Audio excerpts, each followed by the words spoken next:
Mesdames et messieurs, bienvenue dans votre émission culturelle.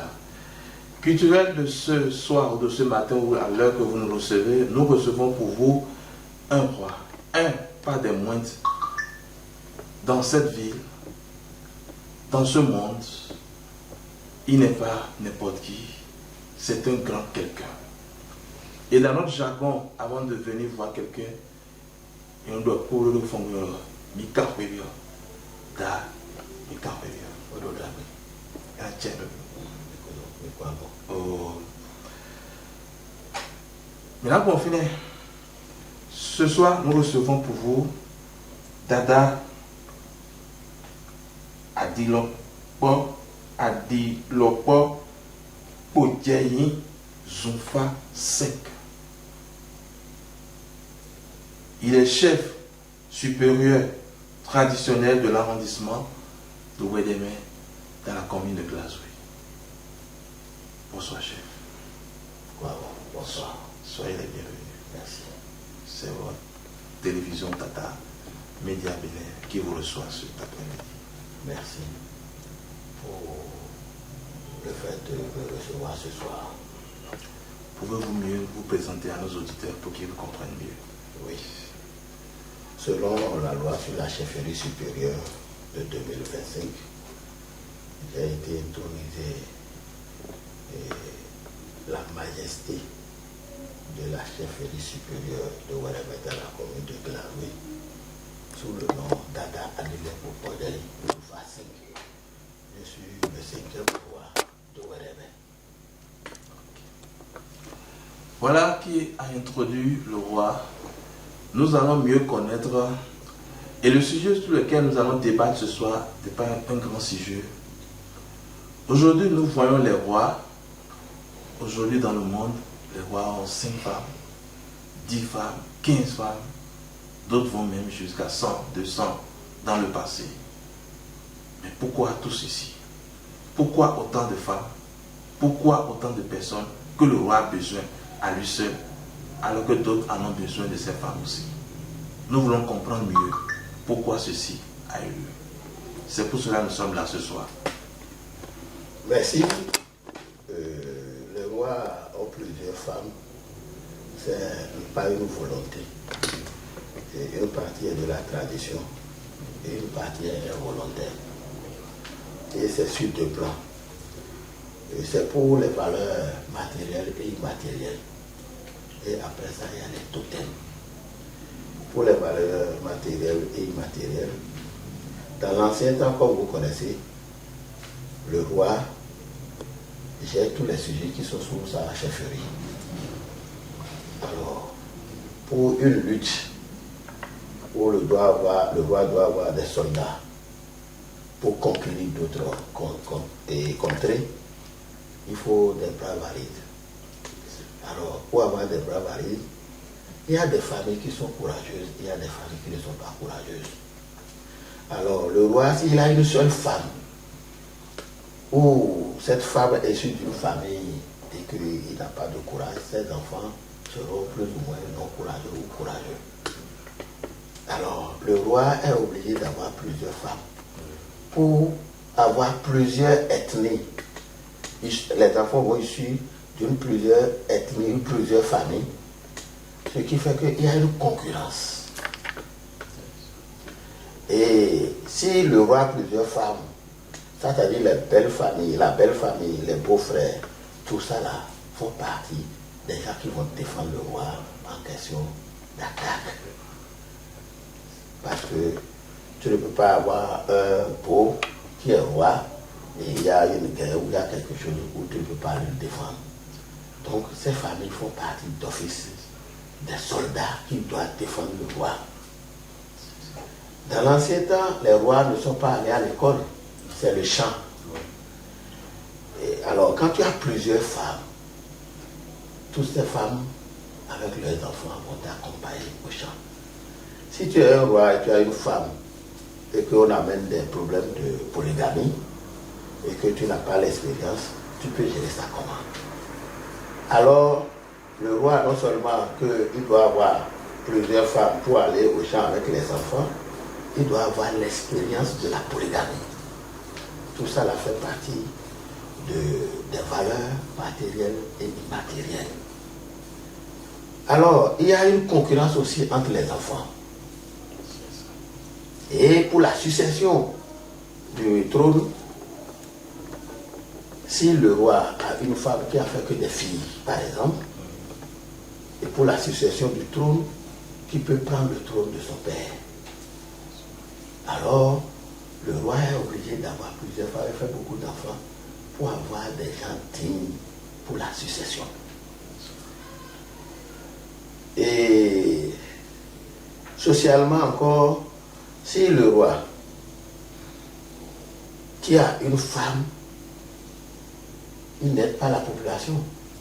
Parce que le roi, c'est supposé qu'il est riche. C'est supposé que le roi, chez lui, il y a tout. Chez le roi, il y a tout. C'est supposé qu'il y a tout. Alors, si plusieurs familles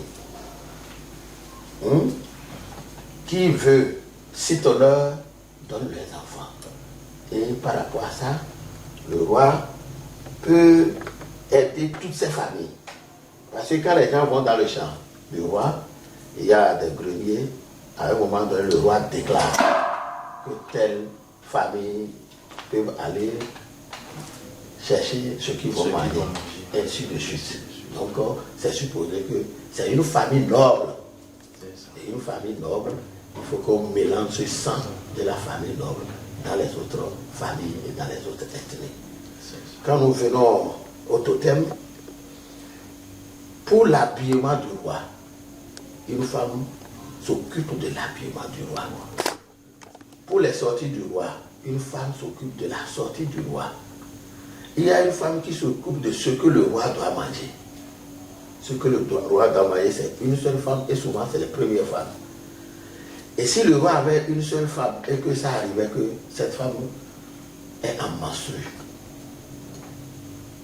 chez les rois, quand tu as menstrué, tu ne peux pas aller dans la chambre du roi. Tu ne peux pas préparer pour le roi. Tu ne peux pas le servir à manger. Il y a des menstrues qui durent 5 jours. Alors, il est dit que le roi ne peut pas aller à la cuisine lui-même. Si la femme fait 5 jours de menstrues, cela voudra dire que le roi ne va pas manger pendant 5 jours. Alors là, quand une femme est en menstrues, il laisse le tour à une femme qui n'est pas en menstrues, qui s'occupe de ce que le roi doit manger. Si le roi a envie de faire l'amour avec ses femmes, et que l'autre fois, le roi n'a pas l'habitude de faire l'amour à tout moment, parce qu'il est occupé. Spirituellement, il se prépare pour certaines choses. Mais c'est le jour qu'il a envie d'aller au sexe avec sa femme, et que cette dernière est en menstrues, ça fait partie des souffrances du roi. Et normalement et traditionnellement, le roi ne doit pas souffrir de quelque chose. S'il a besoin de quelque chose, il doit l'avoir. C'est pourquoi la polygamie chez les rois est autorisée. Et ce n'est pas une volonté. C'est une question de valeur matérielle, immatérielle et les totems. Voilà d'une façon ramassée ce pourquoi, si tu as même dans des familles ou dans des régions données, si tu es un roi, tu as une femme, tu ne peux pas accéder au pouvoir. Il y a des régions, si tu n'es pas polygame, tu ne peux pas accéder au pouvoir parce que tu ne maîtrises pas le problème de la polygamie et c'est tout toi qui dois gérer tous ces administrés qui sont sous toi. Voilà, d'une façon ramassée, ce que je peux dire.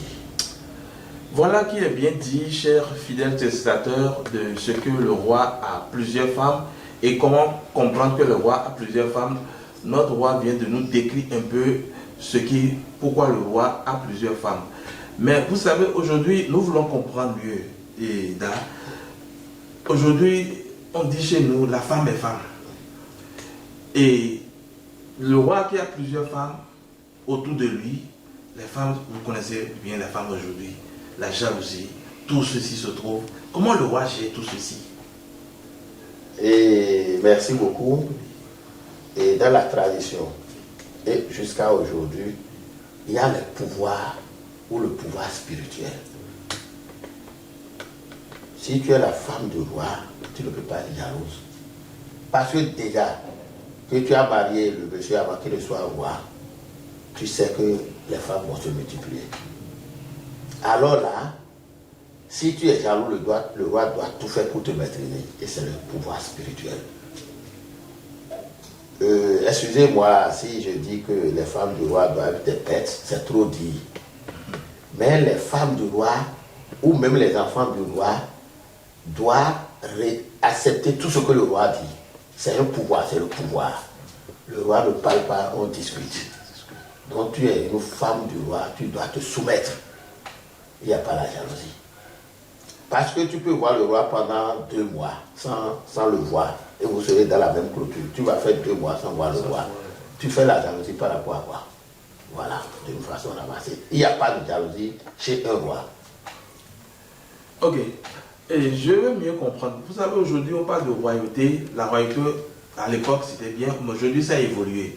Est-ce que selon vous, je suppose un jeune de 20 ans, 30 ans, peut-il aspirer à cette royauté? Même un jeune moins de 20 ans peut bien aspirer à un trône. Pourquoi? Parce que chaque région a ses secrets. Il y a des régions où on consulte le phare. Il y a des régions où on consulte le phare sur des critères. On va dire c'est le descendant direct du roi ou c'est les petits-fils du roi. Et on ne commence pas à consulter.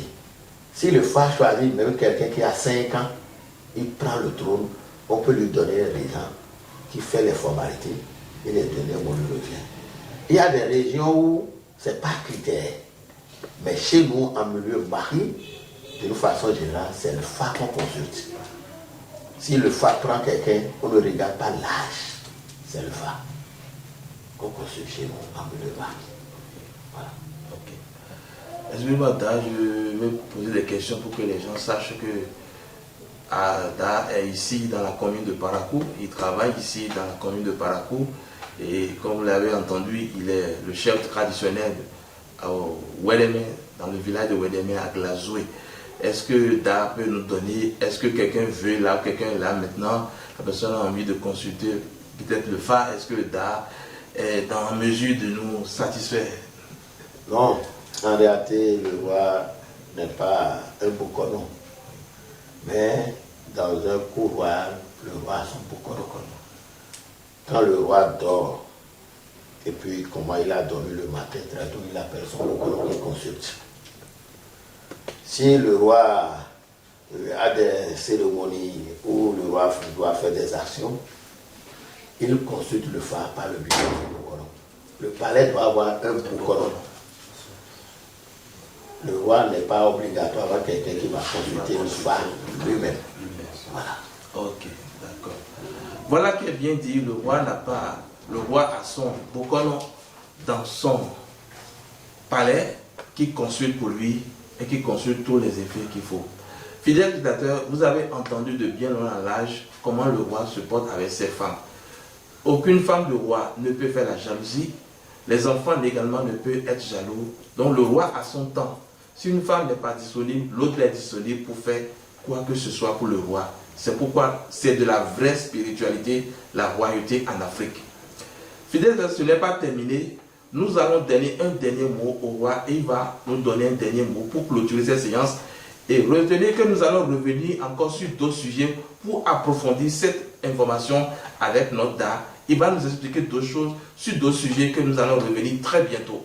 Alors nous allons donner encore le mot au Da et il va nous donner quelques mots pour terminer cet entretien.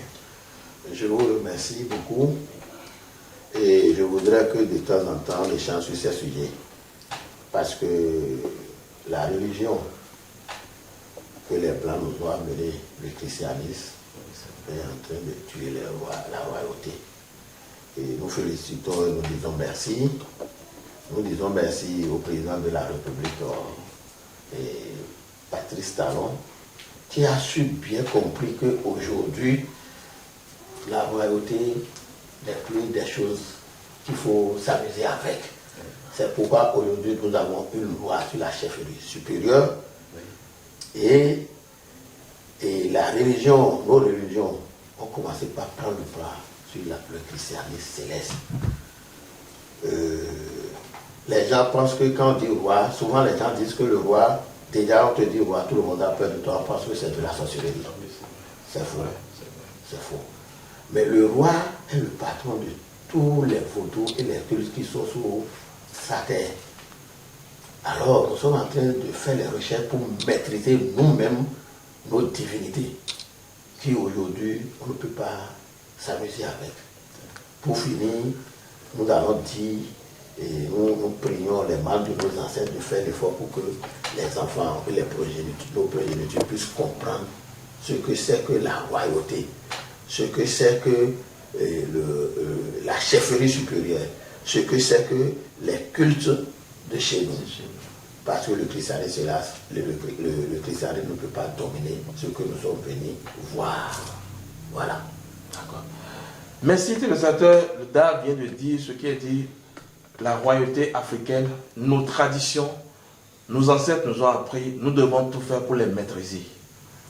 Et très bientôt, nous allons revenir sur un autre sujet avec notre roi également, pour mieux comprendre certaines choses des réalités de nos cultes endogènes en Afrique.